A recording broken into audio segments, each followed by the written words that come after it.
Existe uma frase que diz o seguinte: se você quer ver quem te controla, veja quem você não pode criticar. Nas eleições, quando eu dizia a respeito da ditadura que estava prestes a acontecer no nosso país, muitos atrelavam isso à fome ou à degradação econômica. Mas nós sabemos que o começo da ditadura se dá pela interferência do judiciário no legislativo, assim como aconteceu recentemente agora na Venezuela. Então, senhores, nós não estamos numa possível ditadura, nós estamos no começo de uma.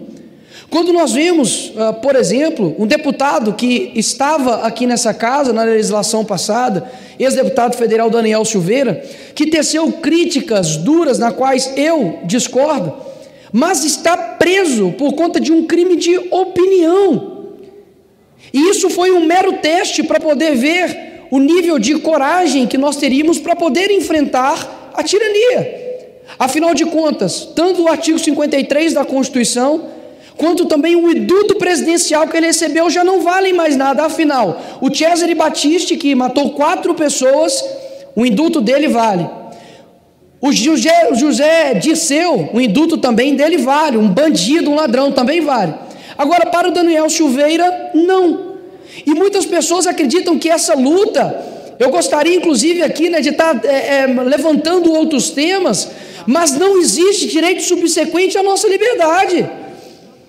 Então, todas as vezes que um supremacista, não vou falar o nome aqui daquele que não pode ser citado, todas as vezes na qual ele fala algo, algum supremacista fala algo, gera uma instabilidade política no nosso país desnecessária. Ministros do STF, vocês não são pagos para poder emitir opinião. A sua opinião é tão relevante para o Brasil quanto a minha sobre astrofísica. Você é pago para poder dar sentenças e julgar. Você não é pago para poder ser um popstar, para poder dar entrevistas e palestras e podcasts e entrevistas online com influenciadores, porque vocês não são os representantes do povo. E todas as vezes que o judiciário ele interfere no legislativo, ele está desvalorizando esta casa, os 513 deputados. Todos nós aqui nesta casa sabemos o quanto nós tivemos fazer isso aqui, para conseguir os votos, para poder convencer os nossos eleitores de que nós iríamos representá-los. Agora, quando um supremacista ultrapassa o poder dele constitucional, quando ele toma os poderes do Congresso para si, derrubando contas, quando ele censura parlamentares, quando ministros do governo querem colocar na justiça deputados que estão falando aqui nessa tribuna. Ou seja, se não tiver alguém para poder mostrar a tirania, os verdadeiros ditadores, isso só vai escalonar. E ai de muitos que estão querendo fazer um certo equilíbrio político, achando que serão poupados no futuro, não serão poupados. Porque a tirania, ela não para, pelo contrário, ela só amplifica. E quando a gente não coloca, não mostra isso para as pessoas, o poder do mal simplesmente só começa a aumentar. Então eu aqui, digamos, com um coração anterior ao meu cristão, eu poderia desejar muitas coisas para Lula e Alexandre de Moraes, por exemplo, mas o meu Deus, Ele me deu um mandamento, Ele me deu algo para eu poder obedecer, que é poder amar os meus inimigos, que é inclusive orar por aqueles que me perseguem. E exatamente esse recado que eu quero dar aqui para vocês, supremacistas, que a maneira como eu irei lutar contra vocês, serão de joelhos, será de fato de joelhos, porque me parece que a força do povo, me parece que a força da verdade não é capaz de alterar a mente de vocês, porque a mente sua está cauterizada. Homens que acreditam que não vão ter um ponto final, homens que não têm mais alma, homens que cometem julgamentos ditatoriais contra pessoas e acreditam que um dia não terão de prestar conta com relação a isso. E aí muitos podem dizer, mas olha, toma cuidado, porque caso contrário irão atrás de você, você será taxado, será rotulado. Muito mais do que o medo de falar, deve ser o medo de não falar a verdade. Ora, eu não vim aqui para poder ser um batedor de ponto, eu não vim aqui para poder simplesmente chegar, sabe, e me tornar uma pessoa do establishment. Querem me transformar no quê? estão cometendo multas atrás de multas contra a minha pessoa, multas que inclusive nem tem previsão legal, simplesmente para poder nos inibir, simplesmente para poder tirar a nossa coragem.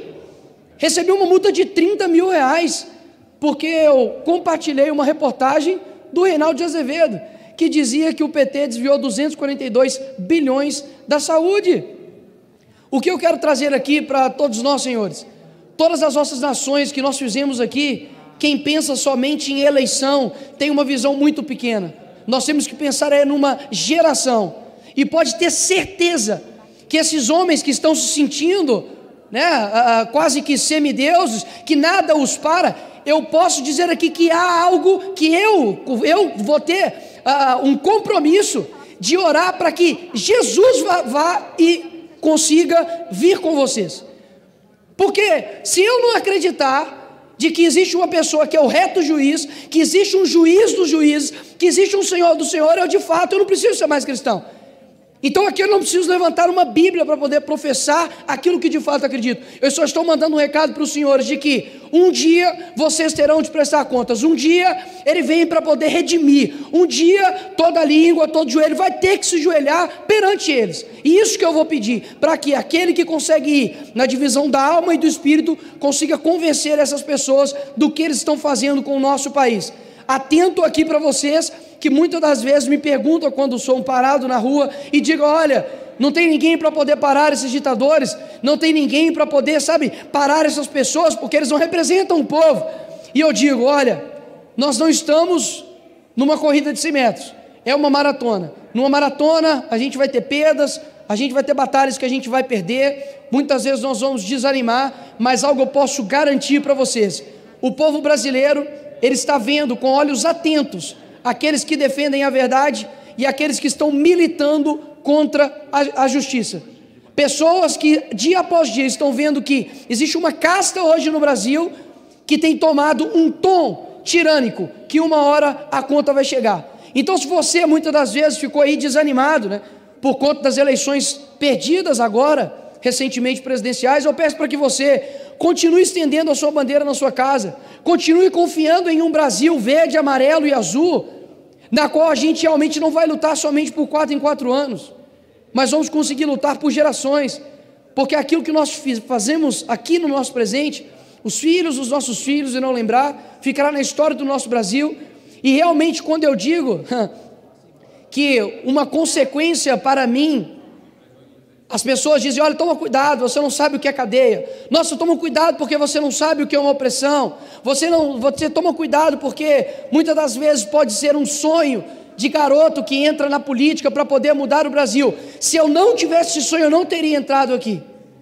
Se eu não tivesse esse sonho, de fato, eu não estaria, sofrendo marcas, perseguições, para poder de fato mostrar algo. Então, quando eu digo que eu estou disposto a sofrer pela liberdade, não é porque eu me preocupo com eleições, horas. Eu já sou uma pessoa eleita. O que eu quero dizer é que nós não podemos subestimar o poder da nossa fala, não podemos subestimar o poder de convencimento da verdade. Então, mesmo que eles tentem rotular, mesmo que eles tenham, de qualquer maneira, tentando, fazer com que as nossas forças, elas fiquem rasas a ponto, de deixarmos pessoas, entre aspas, passivas, eu peço para que os senhores não tenham medo de enfrentar a tirania, não tenham medo de enfrentar os ditadores, porque se eu tenho certeza de alguma coisa, é que nós já estamos no começo de uma, e não importa se eles tenham presente, nós teremos o futuro. Obrigado, presidente.